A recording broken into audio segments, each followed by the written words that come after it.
সাগরের নিম্নচাপের প্রভাব উপকূলে কক্সবাজারের কুতুবদিয়া ও মহেশখালীতে নিম্নাঞ্চলে প্লাবন, দুর্ভোগে পানিবন্দী মানুষ। ড্রাই ডক দায়িত্ব নেয়ার পর চট্টগ্রাম বন্দরে বেড়েছে কন্টেইনার হ্যান্ডলিং, জানালেন নৌ পরিবহন উপদেষ্টা। আলোচনার মাধ্যমেই বাড়ানো হবে মাশুল। আগের থেকে অ্যাভারেজ 30% ইনক্রিজ হয়েছে ভলিউমে। বিশ্বের বিভিন্ন মেইন পোর্টের ট্যারিফ দেখার পরে দেখা গেছে এখনও এটা ট্যারিফ অনেক কম। 2 সপ্তাহেও উদ্ঘাটিত হয়নি কক্সবাজারে ইউপি সদস্য কামালের মৃত্যু রহস্য। বিরোধের জেরে ডেকে নিয়ে হত্যার অভিযোগ পরিবারের। ওনাকে আসলে ট্যাকিং করে হত্যা করেছে। আর সাইডে তারা প্রশাসন হাতত ধরা হোক। দর্শক, শিরোনামগুলো দেখছিলেন, পুরো সময় জুড়ে আপনাদের সাথে থাকবো আমি ইশরাত জাহান। এবার বিস্তারিত খবর জানাবো। নিম্নচাপের প্রভাবে উত্তাল সাগর, বৃষ্টির পাশাপাশি ঝোড়ো হাওয়া বইছে উপকূলে। বেড়ি বাঁধের ভাঙা অংশ দিয়ে পানি ঢুকেছে কক্সবাজারে কুতুবদিয়া নিম্নাঞ্চলে। তলিয়ে গেছে আনিসের ডেইল, তাবলর চর, কাহারপাড়া, সাইটপাড়া ও বায়ু বিদ্যুৎ কেন্দ্রের আশপাশের অর্ধশত ঘরবাড়ি সহ রাস্তাঘাট। মহেশখালীর ধলঘাটা ও মাতারবাড়ির নিম্নাঞ্চলেও ঢুকেছে পানি। আবহাওয়া অফিস জানায়, নিম্নচাপের কারণে উপকূলীয় এলাকায় 1 থেকে 3 ফুট উচ্চতায় জলোচ্ছ্বাসও হতে পারে। তাই এসব এলাকাকে স্থানীয় 3 নম্বর সতর্ক সংকেত দেখিয়ে যেতে বলা হয়েছে। দর্শক, কক্সবাজারের আবহাওয়া পরিস্থিতি জানার চেষ্টা করব। সহকর্মী এহসান আল কুতুবী সেখানকার খবর রাখছেন। এহসান, প্লাবিত এলাকাগুলোর চিত্র কেমন দেখছেন আপনি? কোনো খবর মিলল কিনা এবং এখন সেখানকার আবহাওয়া পরিস্থিতি কেমন?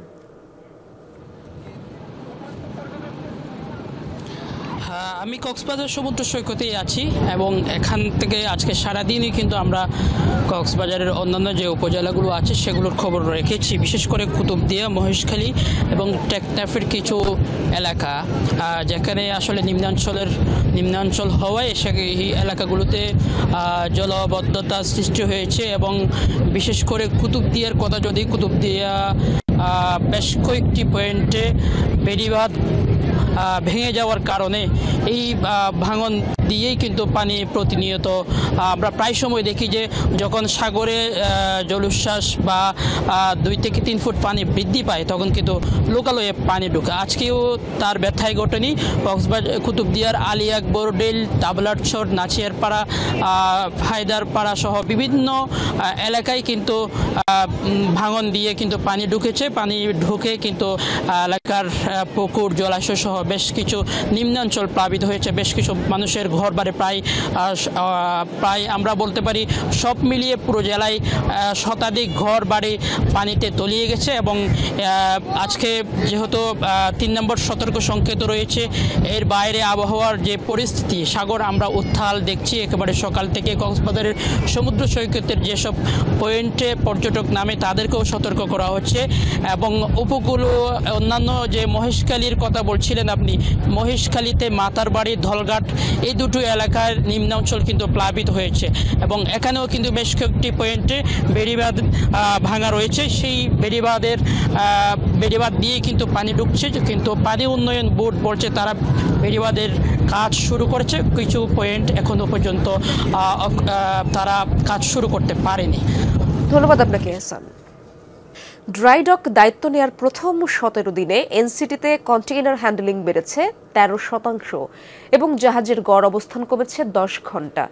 বন্দরকে এগিয়ে নিতে এই ধারা ধরে রাখতে হবে বলে জানিয়েছে নৌ পরিবহন উপদেষ্টা এম সাখাওয়াত হোসেন। সকালে চট্টগ্রাম বন্দরের নিউ মুরিং কন্টেইনার টার্মিনালের কার্যক্রম পরিদর্শন শেষে তিনি কথা বলেন। ব্যবহারকারীদের সাথে আলোচনা করে এই বন্দরের মাশুল বাড়ানো হচ্ছে বলেও জানান তিনি। চলতি বছরের 6 জুলাই চুক্তি শেষ হওয়ায় চট্টগ্রাম বন্দরের নিউ মুরিং কন্টেইনার টার্মিনাল পরিচালনা থেকে বাদ পড়ে বাত অপারেটর সাইপ পাওয়ারটেক। একই দিন রাত 12টায় টার্মিনালটি পরিচালনার দায়িত্ব নেয় নৌবাহিনী পরিচালিত চিটাগং ড্রাই ডক। 6 মাসের জন্য তাদের এই দায়িত্ব দেয়া হয়।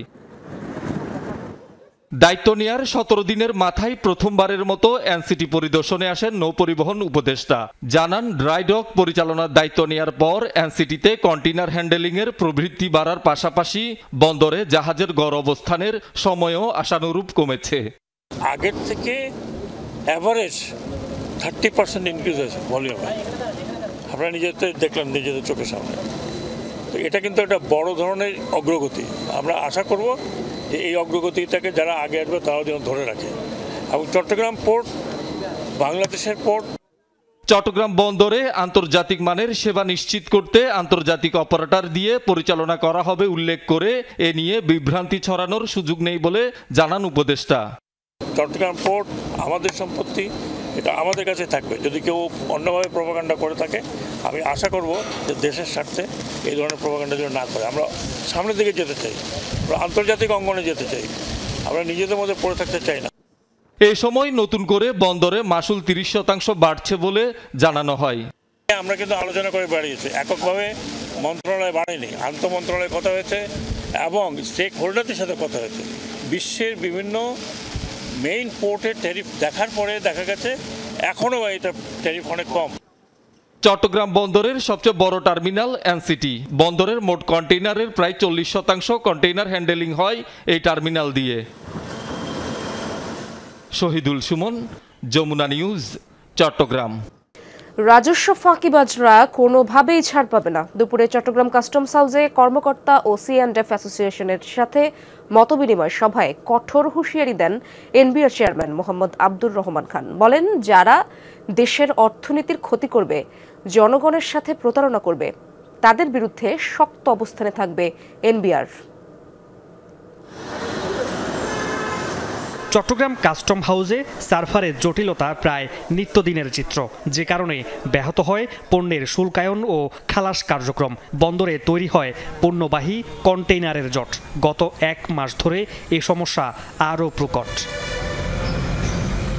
এ অবস্থায় সকালে চট্টগ্রাম কাস্টম হাউসে কর্মকর্তা কর্মচারী এবং C&F এজেন্টদের সাথে সমসাময়িক বিষয় নিয়ে মতবিনিময় সভায় জটিলতা নিরসনে বিকল্প সফটওয়্যার তৈরির পরিকল্পনার কথা জানান এনবিআর চেয়ারম্যান। কাস্টমস ম্যানেজমেন্ট সিস্টেমের আধুনিক সিস্টেম যারা ব্যবহার করে, সফটওয়্যার ব্যবহার করে, সেই আদলে আমরা মডার্ন টেকনোলজি নিয়ে, যেখানে কোনো ডাউন টাইম হবে না, সারাক্ষণ অন থাকবে, এটা ক্লাউড বেসড হবে, সে ধরনের একটা নতুন সফটওয়্যার তৈরি করার উদ্যোগ আমরা নিয়েছি। শুল্ক ফাঁকি এবং অনিয়মের সাথে জড়িতদের বিরুদ্ধে হুঁশিয়ারি দেন তিনি। যারা রেভিনিউ ফাঁকি দিবে জেনে শুনে, বিশেষ করে আপনি যেগুলো বললেন সিগারেট পেপারের ক্ষেত্রে, ইলিগাল সিগারেট ম্যানুফ্যাকচারিং ক্ষেত্রে, এইসব জায়গায় আমরা কোনোভাবে ছাড় দেব না। যারা দেশের জনগণের সাথে প্রতারণা করবে, দেশের অর্থনৈতিক ক্ষতি করবে, তাদের ব্যাপারে আমরা অত্যন্ত শক্ত, জিরো টলারেন্স থাকবে। চট্টগ্রাম বন্দরে পড়ে থাকা বিগত সরকারের এমপি মন্ত্রীদের বিলাসবহুল গাড়ি এবং 6000 কন্টেইনার পণ্য দ্রুত নিলামে তোলার নির্দেশনা দেন এনবিআর প্রধান। এগুলো অকশন করে চট্টগ্রাম বন্দরকে পুরোপুরি ফাঁকা করা, বিশেষ করে যেগুলো দীর্ঘদিন পরে আছে, তার জন্য আমরা উদ্যোগ নিয়েছি। আমরা প্রায় 100 জন অফিসার এমপ্লয় করেছি এগুলোর ইনভেন্টরি করার জন্য। 90% ইনভেন্টরি করা কমপ্লিট হয়ে গেছে। গত সরকারের 15 বছরে কাস্টম হাউসে অনিয়ম, দুর্নীতি, লুটপাটের বিচার, অফডকের সক্ষমতা বৃদ্ধি সহ বিভিন্ন দাবি জানান স্টক হোল্ডাররা। অফডক যদি 2 দিনে শিপের থেকে কন্টেইনার নামার পরে কন্টেইনার না নিতে পারে, তাহলে স্যার আমি এদিকে 4 গুণ এই কন্টেইনারের চার্জও দিলাম, অফডকের চার্জও দিলাম, আবার স্যার কন্টেইনার জটর হয়ে গেল। 30-40 বছর এই কাস্টম হাউসকে ব্যবহার করে হাজার হাজার কোটি টাকা দুর্নীতি করা হয়েছে। আপনার চট্টগ্রাম বন্দর থেকে বেআইনিভাবে কন্টেইনার নিয়ে যাওয়া হয়েছে। মামুন রশিদ অভি, যমুনা নিউজ, চট্টগ্রাম। জাতিসংঘের সম্মেলনের আদলে দেশে দেশে শান্তি প্রতিষ্ঠার বার্তা নিয়ে চট্টগ্রামের প্রথমবারের মতো আয়োজন করা হয়েছে মডেল ছায়া জাতিসংঘ। নগরীর অনন্য আবাসিক এলাকায় অবস্থিত প্রবল একাডেমিতে 3 দিন ব্যাপী এর আয়োজন করে ইন্টারন্যাশনাল গ্লোবাল অ্যাফেয়ার্স কাউন্সিল। এতে সারা দেশের 57টি শিক্ষা প্রতিষ্ঠানের প্রায় 6 শতাধিক শিক্ষার্থী অংশ নেন। আয়োজকরা জানান, জাতিসংঘের বিভিন্ন পরিষদে যে ধরনের কাজ হয়ে থাকে, ছায়া জাতিসংঘেও শিক্ষার্থীরা তা করবে। বিভিন্ন দেশের প্রতিনিধি হয়ে আন্তর্জাতিক বিভিন্ন সমস্যা নিয়ে আলোচনার পাশাপাশি সমাধানের চেষ্টা করবেন তারা। আয়োজনের বিভিন্ন কমিটিতে ইসরায়েল, ফিলিস্তিন, ইরান, ইসরায়েল, ভারত, পাকিস্তানের যুদ্ধের পাশাপাশি গণ অভ্যুত্থান পরবর্তী বাংলাদেশ ইস্যু গুরুত্ব পায়। 3 দিন ব্যাপী এই আয়োজনের মিডিয়া পার্টনার যমুনা টেলিভিশন।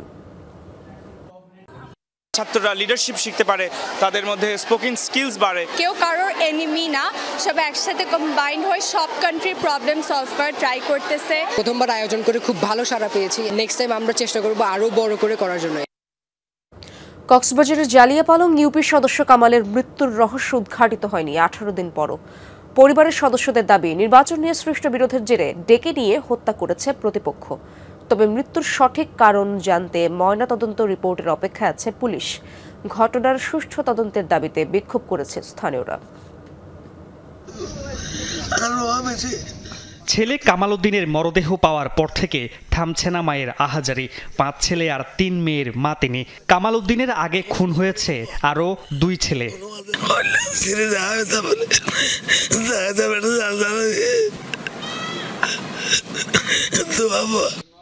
কামালের 2 সন্তানের মধ্যে ছেলে প্রতিবন্ধী। 2016 সালে জালিয়াপালং ইউনিয়ন পরিষদের মেম্বার পদে হারলেও 2021 সালে জয়ী হন। নির্বাচন নিয়ে সৃষ্ট বিরোধের জেরে প্রতিপক্ষ তাকে হত্যা করেছে বলে অভিযোগ পরিবারের সদস্যদের।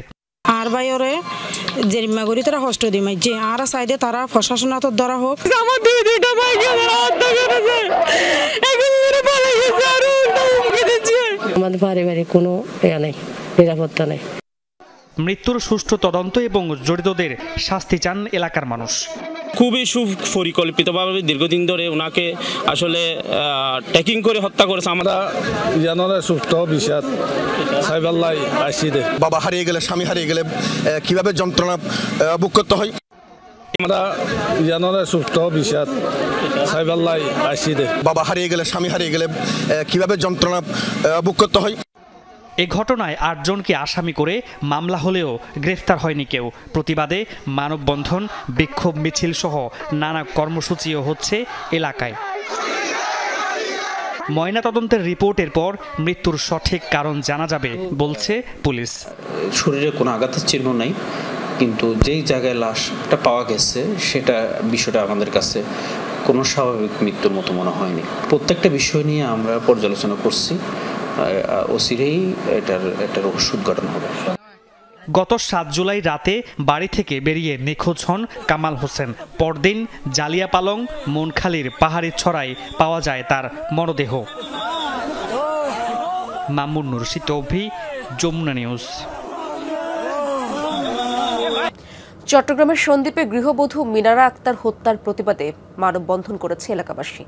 মুছাপুর ইউনিয়নে উপজেলা কমপ্লেক্স চত্বরে এই মানববন্ধন অনুষ্ঠিত হয়। সেখানে বক্তারা বলেন, মিনারাকে হত্যার মূল আসামি আলমগীর ও মনিরকে এখনও গ্রেফতার করা হয়নি। দ্রুত হত্যাকাণ্ডে জড়িতদের গ্রেফতার না করা হলে কঠোর আন্দোলনের হুঁশিয়ারি দেন তারা। মানববন্ধনে মিনারার পরিবার সহ স্থানীয়রাও উপস্থিত ছিলেন।